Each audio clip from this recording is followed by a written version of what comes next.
But I'm going to go ahead and record this conversation with Scott Fitzsimmons, who has joined us as a guest here to round out today's session. Scott is the co-founder of AirGarage, an ASU startup that unfortunately didn't take my class, but was very much exposed to entrepreneurial mindset and methodology while at ASU. So Scott, do you mind really quick just catching this group up on where you started and where you've been recently? Yeah, totally. So yeah, we started AirGarage at Arizona State as a way to rent out people's driveways. And that was about, it's been maybe 3 years since we first started it as like a side project. So we started it as this way to basically rent out your driveway. And so we launched it as a Google form, and basically just there was 2 Google forms, one for homeowners and then one for potential students who were interested in renting parking. And it was kind of, inspired by our personal problem of paying $1,000 for the on-campus Arizona State parking permits. And I remember getting the ridiculous notifications that were like, oh, it's a football game day, time to move your car. And it's like, move your car for the parking space you paid for. That's pretty crazy. And so we knew there had to be a better system.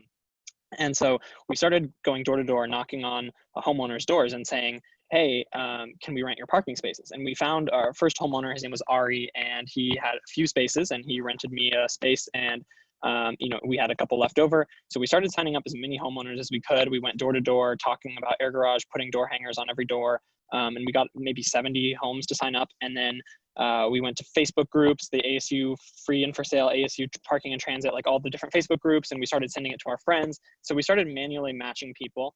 And once we were doing a few $1,000s in business that way, we said, okay, this is a product that people want. So we knew we should we had that minimum viable product, the MVP, and then we were like, okay, let's expand this a bit. So we started building an app in Django, and so I'm kind of the more technical co-founder. So I built that app, and then Jonathan is my other co-founder, and he started doing more sales. And kind of the direction we've been going in now is more of a B2B model, where we approach churches, businesses, hotels. Maybe many of you have seen the Graduate parking lot, for example, right south on Apache, or a bunch of the kind of parking lots in the surrounding areas are owned by, or are managed by AirGarage now. So we've kind of taken that driveway model where we started, and we're not really doing driveway rentals anymore. We've pivoted to that, that churches, businesses, and more enterprise models. And some exciting news to share is that we're actually launching our first parking garage this week. So in Utah and Salt Lake City, we'll be putting in these cameras, and it'll be a fully AirGarage operated garage. And then we're also signing on an entire city in Minnesota. So we kind of started by renting driveways at ASU, and now we're doing these more enterprise garages and cities, and just making a better system to manage parking systems. Wow, that is awesome. Congrats. That's huge news. And so, so Scott, it looks like you're sitting outside right now, and given that it's about 103 degrees in Tempe, where are you right now? Yeah, so we're based in San Francisco now. We built this company in Phoenix, Arizona, and we found out that we needed to raise money to expand. And ASU was always very generous, and some of our initial checks were from ASU and from the EC challenge that Brent was running at the time. And Brent was obviously really helpful. And basically we discovered that in Silicon Valley, there are investors who are willing to just write big checks with very few strings attached, and just would give us the kind of autonomy and freedom to really focus this and bring this expand this around the country. And we kind of embrace the challenge of like, yeah, we can, if we're in Phoenix, we might be tempted to stand in a parking lot and collect cash. But if we're in San Francisco, we really have to figure out how to run these parking lots remotely. And so that was the initial challenge. We started doing that, and we moved to San Francisco, and we raised money, and we started expanding to Tucson. So we launched a bunch of parking lots at the University of Arizona. And then now we have city launchers in Denver, Detroit, Los Angeles, and New York, who are basically, on the ground, signing up new parking lots and garages, doing this in-person sales, basically replicating the process that we originally did in Tempe in other markets. Great stuff. Yeah, we were sorry to see you leave Tempe, but totally understandable. We've had a lot of great experiences in Silicon Valley, and big fans of everything going on over there. So glad to still have a connection with you and many other Sun Devil alumni that call California and New York, Boston home. So thanks for joining us today, Scott. Really, really appreciate it. So Trace, who's on chat here, just asked, what's going on with AirGarage and the impact being felt by COVID? You don't need to look at the chat, by the way, Scott. I got you. Okay, thanks. So actually, I've been sharing with the class over chat the Hustle article, which, by the way, I assigned Hustle instead of New York Times for this semester. And I was scrolling through Hustle on Sunday, as I'm assuming everybody did because it's an assigned reading. And lo and behold, there is AirGarage featured in the Sunday, section of the Hustle, which is my favorite periodical. And so, Scott, maybe you can walk us through exactly the angle of that article and what you guys have been doing to, further pivot within the realm of the pandemic. Yeah, totally. So as you can imagine, our business has definitely been severely impacted by COVID because we're a real world business where we depend on people going places. Universities are our largest segment. So as you all know, classes are now remote. So that really hurt our business around Tempe, and our other parking lots are around event spaces and downtowns. And so that really took a toll on our revenue. And instead of just sitting around saying, okay, like, ouch, we're just going to take this huge hit, we said, let's look at other ways that we can make money during this crisis. And so our first thought was, well, we know grocery stores are overwhelmed and, kind of a hotbed for, people don't really want to go in a grocery store and risk, getting infected. And so Instacart is also overwhelmed, which is a popular grocery delivery service. And so we said, okay, let's use our parking lots as grocery pickup points. And so that was kind of our first idea of doing this grocery delivery product in our parking lots. And, we found out that was a decent way to make money, but we think that it's kind of maybe a very kind of risky business where you're carrying a lot of overhead, you're buying physical groceries. So that was one of our experiments. So we actually did a hack week where we basically broke our company, which is 11 people right now. We broke into 3 teams and we all basically ran these micro experiments. Another one of the experiments was a drive-in movie theater. And so that was basically like, we got an FM transmitter. So you turn your car stereo to a station. We got a giant projector and a screen and basically set up a drive-in movie.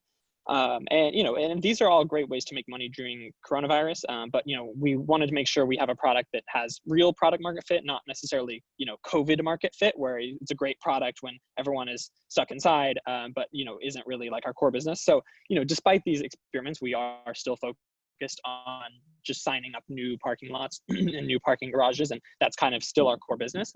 But we're still experimenting, and we really think there's a future where we're repurposing these parking lots into better things, because a lot of parking infrastructure is really overbuilt in the U.S. And I mean, you probably just drive around Phoenix and you just see like, wow, this is just a massive sprawling parking lot. Like, right, what a waste of real estate. What if this was a farmer's market, or what if this was a food truck delivery hub, or something like that. There are probably better use cases for these parking lots. So cool. I love what you said about your hack weeks that you run among your team. And maybe you could talk a little bit about the size of the AirGarage company as it stands right now. And it sounds like those hack weeks are a mini version of essentially what we hoped a lot of the students would do in this class.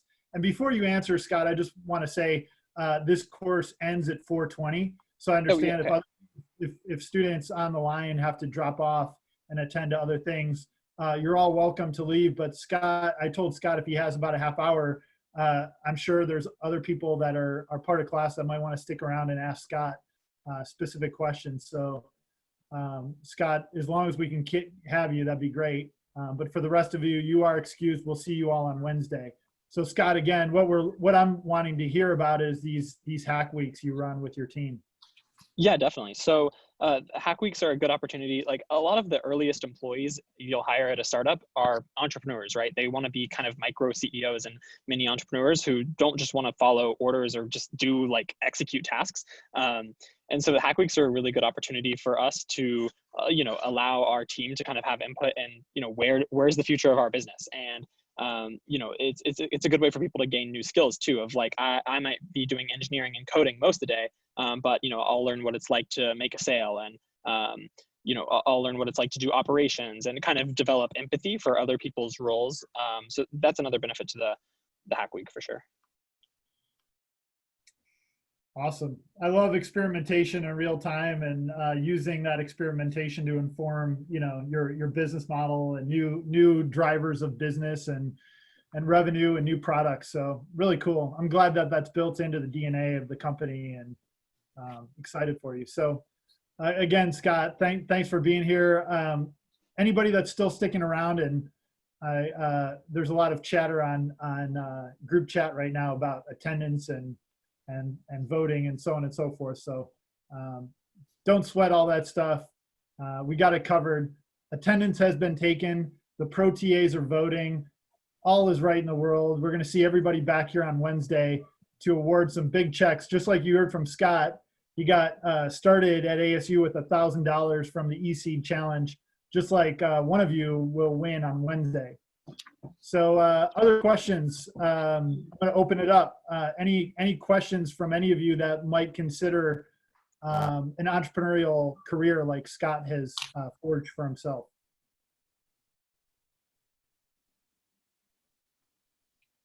You've left them speechless, Scott. I'm blown away. You know, at this point, I could really dive deep and bring up some embarrassing facts about Scott when I met him as a freshman, but I won't do that. Yeah, and if anyone in the class kind of has questions as they're building and growing their ventures, you know, we've kind of been through a lot of the things that it takes to start a company, from you know, hiring to finding a product market fit and things like that. And you know, I'm happy to be available if you kind of decide that you want to really pursue your company. Hey Scott, this is Dan Viza. I'm one of the pro TAs helping Brent out in his class here. First of all, thanks for taking time out of your undoubtedly busy schedule to come back and, you know, share some of your experience with all of us. I had a question for you, you know, just based on your own personal experience when you went out to the West Coast there. You know, have you ever, you know, pitched into, you know, join any of the various accelerators or any of those other similar types of venture assistance types of programs, or have you purposely avoided them and stayed focused on, you know, managing, you know, the act of your business? Yeah, that's a good question. So we moved out here and we applied to Y Combinator in the December we moved here, and we ended up getting rejected. And we decided that, you know, we didn't really need YC, and we said, okay, we're going to raise a funding round on our own. So we started raising some money from angel investors, and we ended up raising some money from Founders Fund, which is a great fund out here, and from Floodgate, which actually did Lyft's seed round. So those were a couple of our firms that were really excited about AirGarage. They're really excited about the future of cities, mobility, and they really kind of saw the vision. And then right around that time, we applied to YC again. And so, of course, YC accepted us that time, and, you know, they saw, wow, like, you guys are getting traction and getting funding from these guys. But, you know, they ended up making us an offer, and we decided not to do YC because it's 7% dilution of your company for 100K, which is a very low valuation. You know, and I think YC is a great program if you're kind of getting started as an entrepreneur, but, like, you know, we had already kind of done a lot of the heavy lifting. We were already starting hiring. We already had a product. You know, we were already making revenue, and, you know, a lot of the YC stuff is available for free online anyway. So it just didn't really make sense for us to take their offer. Yeah, no, I appreciate that feedback. I think, you know, for a lot of the people that are taking this class that are really serious about trying to launch their venture, a lot of those, well, YC, I think, you know, has a very credible presence there amongst the larger of those, you know, types of entities that provide that sort of combination of guidance, assistance, networking, etc. But I've seen other startups that sort of, you know, they go from accelerator to accelerator, trying to, you know, take advantage of that environment.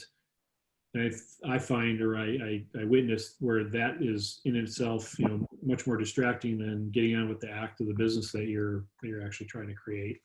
And I was curious to see, you know, whether or not, it sounds to me like your experience was very similar, that, you knew what you were there trying to get done, and you could look at them with a bit more objectivity to see whether or not they were going to help give you another, leg up on something that maybe you needed a hand with or not.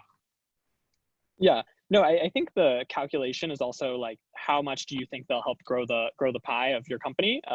And for us, our customers are parking, garage owners, real estate, landlords, churches, and YC just isn't the perfect network for that.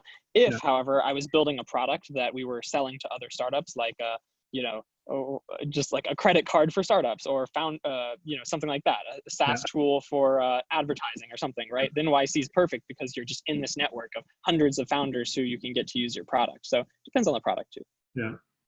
Great point. Hey, thanks, Dan. Really great question. Appreciate it, Scott, and want to be cognizant of your time here. But we had a couple of related questions on chat.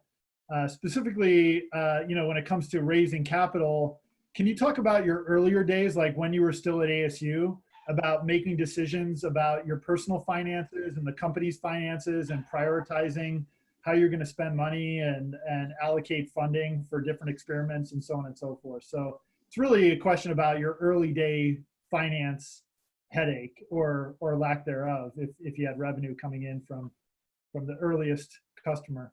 Yeah, so we were definitely in the trenches for the first 6 months. It was a side project, and we were basically using college scholarship money and taking the easiest classes we could to maximize time for this. And then we dropped out, and for a year, actually for maybe about 8 months, we worked on AirGarage without drawing a salary. So we were basically losing money every month on our savings. And then AirGarage would just pay our rent. And so any food expenses were ours. And so, every month we'd lose a couple $100. But then eventually, that was unsustainable. And so that's why we decided to raise some venture funding. And so obviously with venture funding in the bank, we can pay the salary, and, things are a lot easier now. But, now that COVID is happening, we've kind of had to reevaluate, what are our most critical expenses, and slim down. Yeah. Great questions too. Thank you, Marin and Ashley, for chiming in on chat. Great. So Scott, I don't, like I said, I don't want to keep you. Do you have to run, or can you handle one or two more questions? Yeah. Either way, I'm happy to hang out for a little, or, if there's any other questions. Yeah. And again, anyone can reach out to me. My email is scott@AirGarage. If you want to, send it to your class. If anyone is working on a cool project, I'd love to hear more about it and help Sun Devils start companies. That's awesome. Great. Yeah. So we have one that's here with us. I don't know if he's paying attention, but Nick is one of our students in class, and he presented a really cool product. He didn't make it into the top 6 finals of presenting this week, but Nick can actually clone you, Scott. He can put you in a body scanner and clone you, and then produce basically a Scott Fitzsimmons bobblehead. That's pretty fun. Yeah. Hey, how's it going? I'm here. Hey, Nick, what's up? Yeah, I was going to pitch Scott the company's called Clonable, so I was going to pitch it to Scott on your behalf. But go ahead. Yeah, if you'd like, I could show you really quick. Yeah, sure. Can I get a clone of myself made? I feel like this is a product people will want. Oh, totally. So yeah, he's going to drive he's got basically a U-Haul, and he can drive it up to San Francisco, and scan your body in the back of the U-Haul. And, after, what is it, $90, Nick, you charge? Probably 100 to 150. Okay. Yeah, Scott can afford that. He's a rich entrepreneur now. So, no. So here's my head. Yeah, we'll check that out. If you guys can see.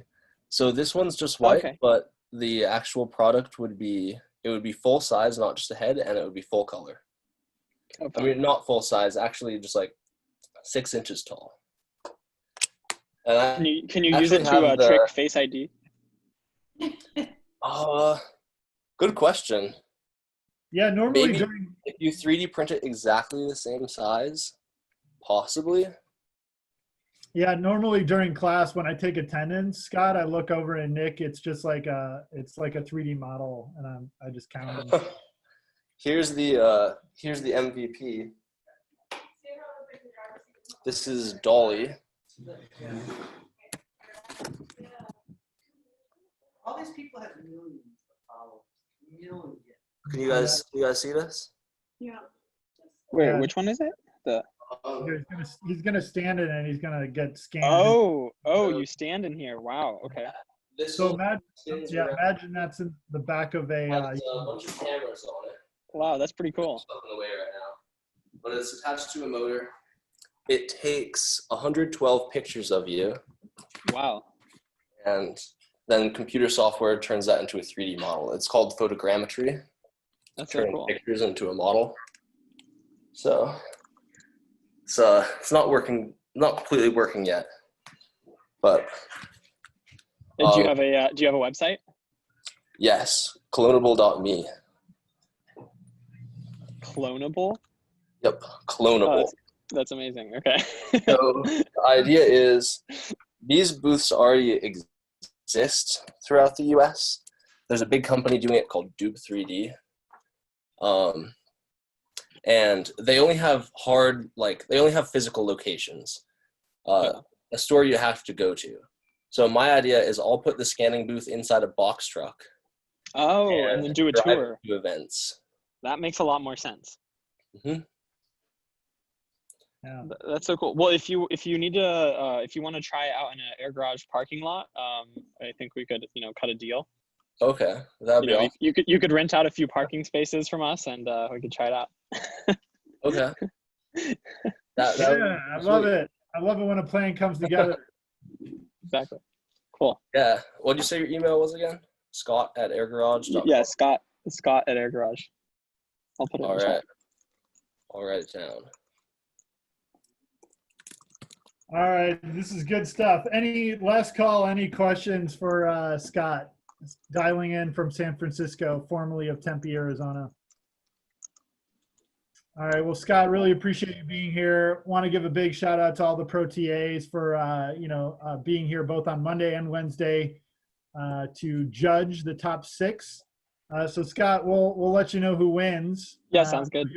I know you only saw Morgan's, but we appreciate you supporting, paying it forward, back at ASU. And one of these days, I'm sure we'll see you back on campus. So thanks again, Scott. I appreciate it. Yeah, thanks for having me. All right. We'll be in touch. Thanks. I'm going to end the recording, and I'll stick around for class, of course, if anybody has any additional questions or comments.